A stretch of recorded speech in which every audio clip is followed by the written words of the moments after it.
Cruises are filled with secrets. Secrets cruise lines desperately hope you never discover.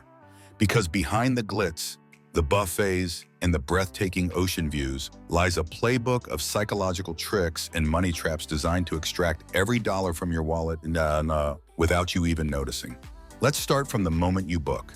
Ever notice how cruise prices seem to change every time you check? That's no accident. Cruise companies use dynamic pricing algorithms that track your behavior. Yes, even how many times you've visited their site. The more interest you show, the higher the price creeps.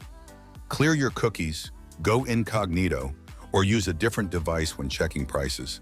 Even better, use a cruise-dedicated travel agent who has access to hidden rates and can bypass these manipulative systems entirely. Next, cabin categories. Cruise lines are masters at overcomplicating their stateroom options. Interior, ocean view, balcony, suite. It sounds simple, but within those are subcategories they'll never fully explain. You might book a balcony and end up staring at a lifeboat or wall.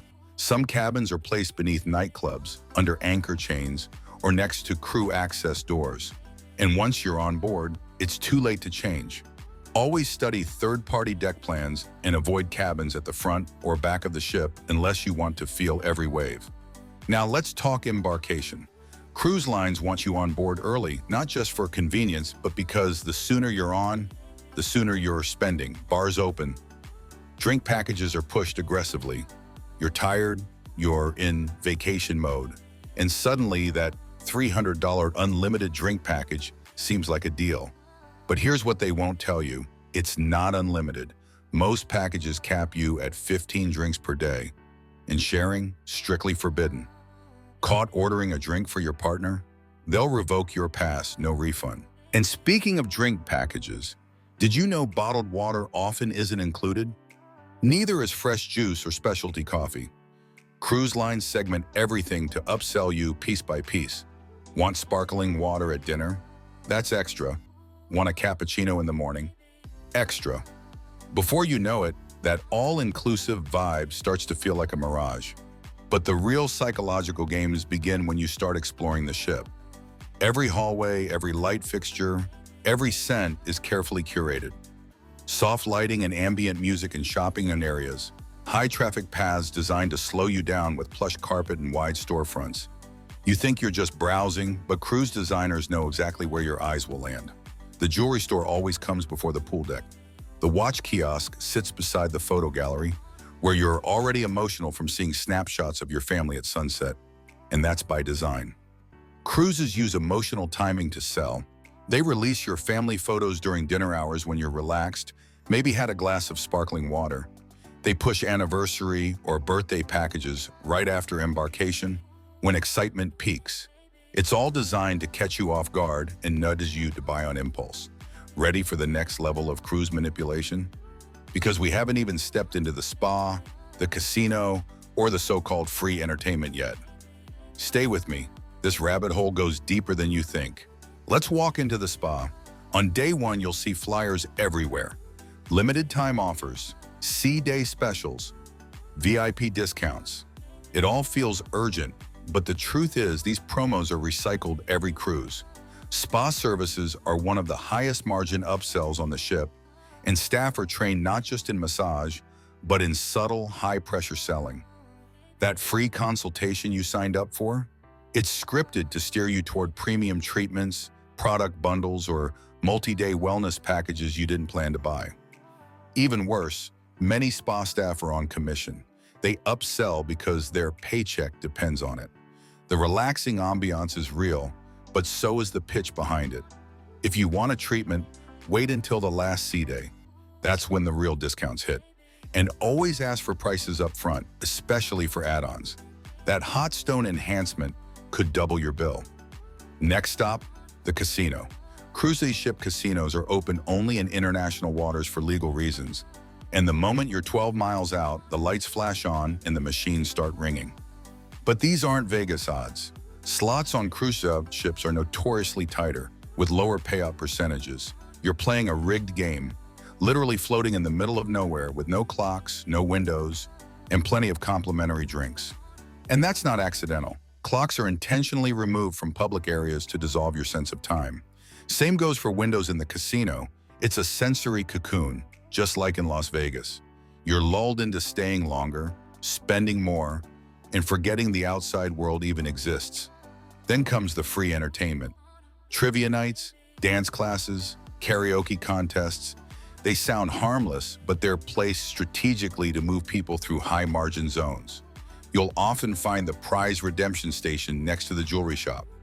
Game shows often have a bar just steps away.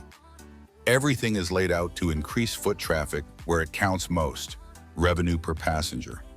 And let's not forget the ship's photographers. They'll catch you during embarkation, on formal night, at dinner, during excursions. Then they display your photos where? Right next to the overpriced souvenirs and watch counters. You're not just seeing your happy memories, you're seeing emotional bait designed to unlock your credit card. Still think you're in control? We're only halfway there.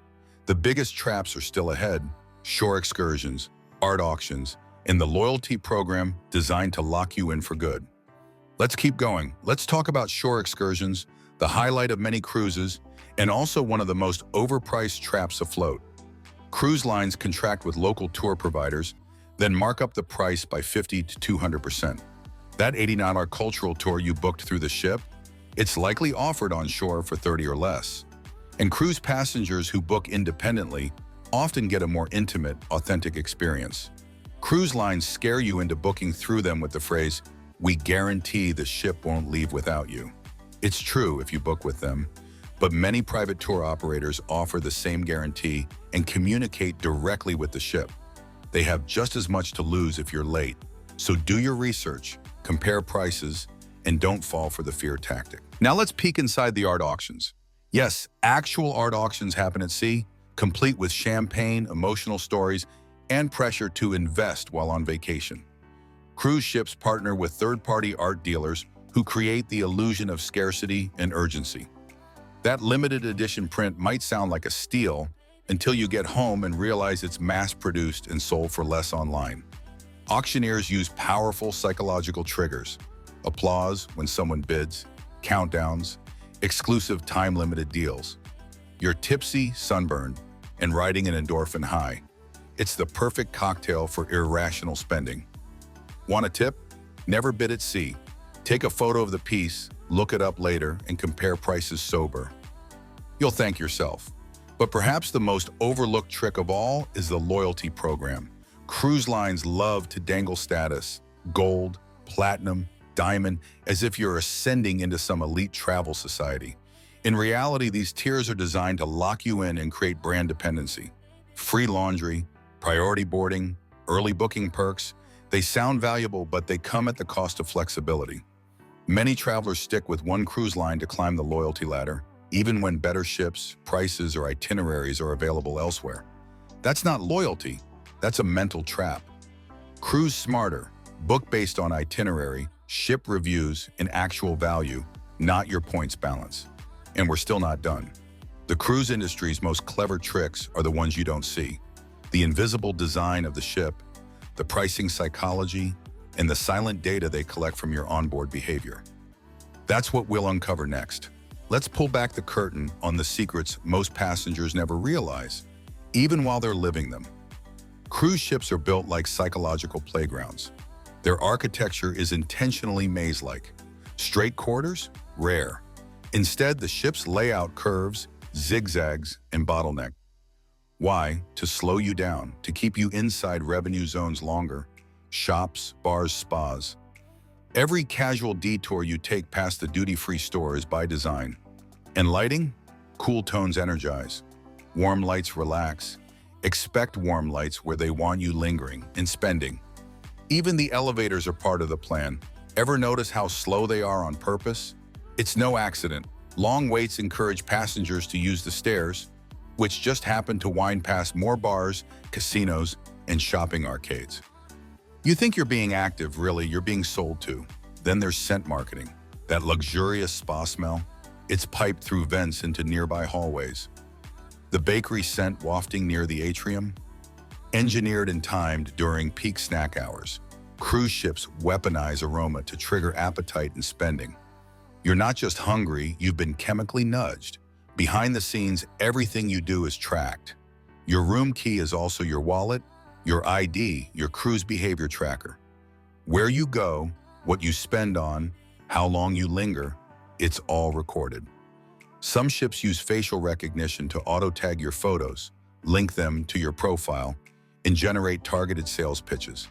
You lingered in the jewelry store twice? Expect a limited offer discount flyer outside your door by morning. Dining times are staggered strategically. Early diners are more likely to visit bars after dinner.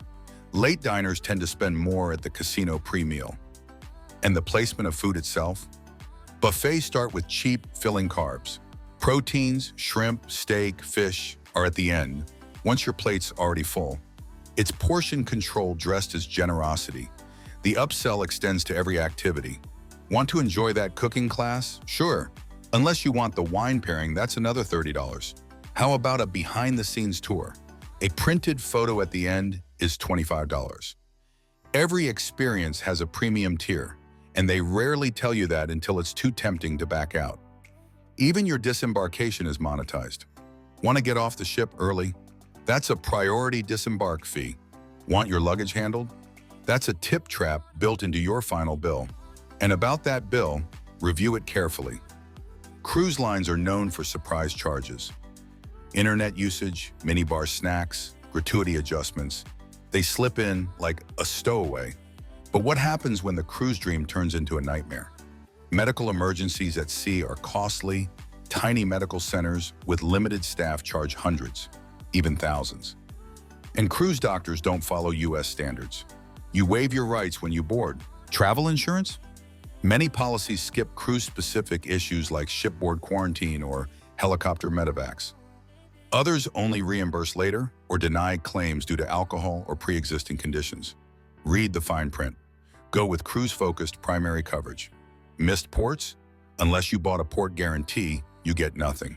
Cruise lines illegally protect themselves through contracts you likely skipped reading. Most complaints go to arbitration in cruise-friendly zones like Miami or the Bahamas. Get kicked off for being disruptive or ill? It's allowed. No refund, no appeal, and you cover your way home. Cruise canceled? Often it's future cruise credit, not cash. And yes, it expires. Still want to cruise? Good, because next we'll show you how to beat the system and actually win at cruising.